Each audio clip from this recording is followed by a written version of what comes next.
Halo Sobat SSL Indonesia, kembali lagi bersama Adinda di channel YouTube SSL Indonesia. Dalam materi ini, kita akan menjelajah perjalanan evolusi deepfake, mulai dari awal kemunculannya yang menghebohkan, hingga bagaimana sih teknologi ini semakin berkembang pesat dan membawa tantangan baru dalam dunia digital. Kita juga akan membahas tuntas berbagai ancaman yang ditimbulkan oleh deepfake.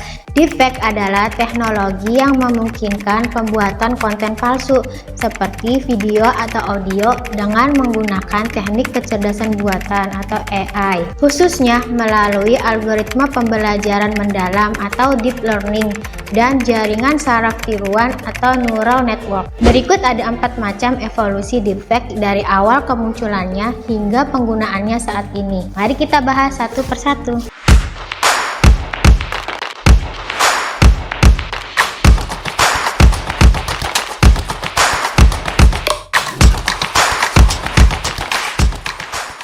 Pertama, awal mula teknologi deepfake. Deepfake pertama kali muncul pada tahun 2017 ketika seseorang pengguna Reddit yang anonim menggunakan algoritma generative adversarial network untuk mengubah wajah dalam beberapa video. Dalam waktu singkat, teknologi ini berkembang pesat dan mulai digunakan di luar konteks negatif seperti dalam produksi film, video game, dan media sosial, di mana ia dapat digunakan untuk membuat efek visual yang lebih canggih. Kemudian yang kedua, perkembangan dan penyempurnaan teknologinya. Seiring berjalannya waktu, teknologi deepfake menjadi lebih canggih. Sistem deepfake ini tidak hanya mampu mengganti wajah dalam video, tetapi juga bisa meniru suara, gerakan tubuh, ekspresi wajah, bahkan cara bicara seseorang. And you start getting to these what I call local maxima. Where you don't realize basically how dumb you were. This is deepfake example of what is possible with powerful computer and editing. It took around 72 hours to create this example from scratch using extremely powerful GPU. Seiring dengan perkembangan alat yang lebih mudah diakses dan peningkatan kecanggihan AI, pembuatan deepfake menjadi lebih cepat dan murah, memungkinkan siapa saja untuk membuat tanpa keahlian teknis yang tinggi. Yang ketiga, penggunaan secara positif. Pada awalnya, deepfake dianggap berbahaya karena potensi penyalahgunaannya. Namun, seiring berjalannya waktu, beberapa penggunaan positif teknologi ini mulai muncul, seperti penyutradaraan film dan industri kreatif. Dalam industri film, deepfake digunakan untuk menciptakan karakter digital yang lebih realistis atau untuk mereplikasi wajah aktor yang sudah meninggal. Edukasi dan pelatihan. Deepfake digunakan untuk membuat simulasi pelatihan yang lebih imersif dan realistis, serta dalam dunia pendidikan untuk menghidupkan kembali tokoh sejarah dalam bentuk animasi. Kampanye sosial.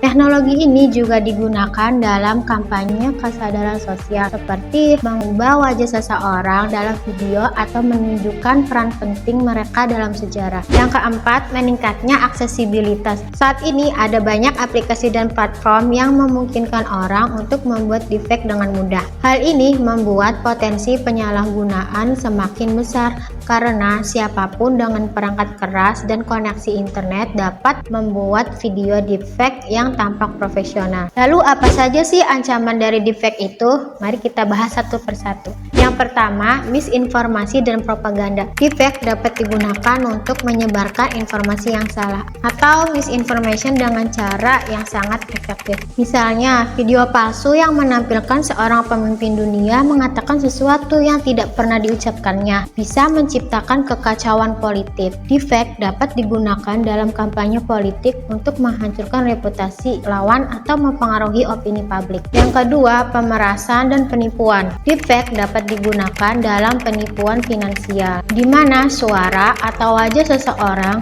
dapat dipalsukan untuk mengakses informasi pribadi atau meminta uang dengan cara yang sangat meyakinkan. Ada laporan mengenai penipuan berbasis deepfake yang menargetkan perusahaan besar dengan memanipulasi suara eksekutif untuk melakukan transfer dana. Yang ketiga, pelanggaran privasi dan pencemaran nama baik. Penggunaan deepfake untuk membuat video atau gambar yang merendahkan seseorang, seperti dalam kasus video porno palsu yang melibatkan selebriti, bisa merusak reputasi dan privasi orang tersebut. Hal ini dapat menyebabkan trauma psikologis bagi korban dan bahkan merusak hubungan pribadi atau profesional mereka. Yang keempat, keamanan nasional. Di tingkat negara, deepfake bisa digunakan sebagai alat sabotase atau serangan psikologis dalam peperangan informasi. Misalnya, video palsu yang menampilkan seseorang, pemimpin militer atau politik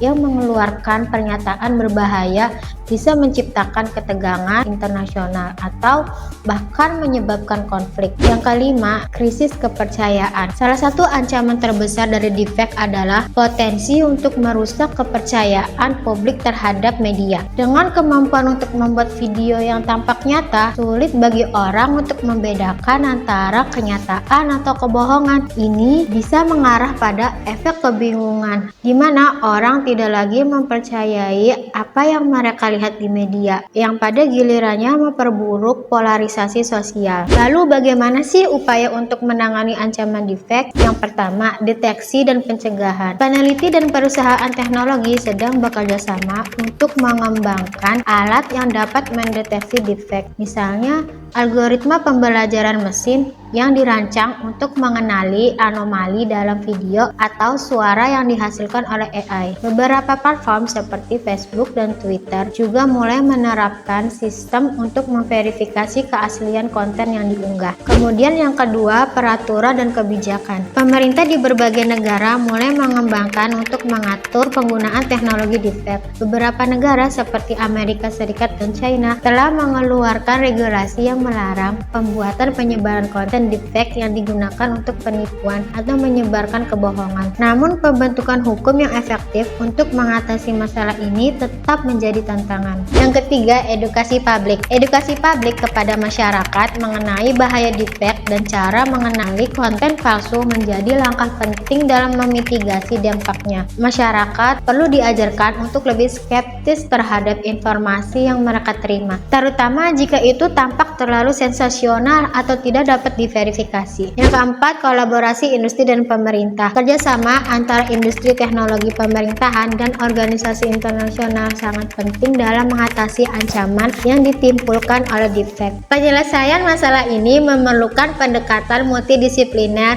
yang melibatkan pengembangan teknologi deteksi, pembuatan kebijakan yang tepat, dan peningkatan kesadaran global. Jadi, deepfake adalah teknologi yang penuh potensi, baik positif maupun negatif. Meskipun dapat digunakan untuk tujuan yang sah dan kreatif, ancaman yang ditimbulkan oleh penyalahgunaan teknologi ini sangat serius. Oleh karena itu, perlu adanya upaya kerjasama antara masyarakat, pemerintah, dan sektor teknologi untuk mengatasi tantangan yang ditimbulkan oleh deepfake. Mengedukasi masyarakat tentang cara mengenali konten palsu dan mengembangkan alat deteksi yang lebih baik adalah langkah-langkah penting untuk melindungi integritas informasi dan privasi individu di era digital ini. Semoga materi ini memberikan wawasan dan panduan yang berguna dalam menjaga keamanan situs Sobat SSL. Jika Sobat SSL membutuhkan sertifikat SSL dan layanan security lainnya untuk mengamankan website Sobat SSL, jangan ragu untuk menghubungi SSL Indonesia. SSL Indonesia adalah distributor sertifikat SSL di Indonesia. SSL Indonesia yang asli hanya di sslindonesia.com. Terima kasih, sampai jumpa di video selanjutnya. Jangan lupa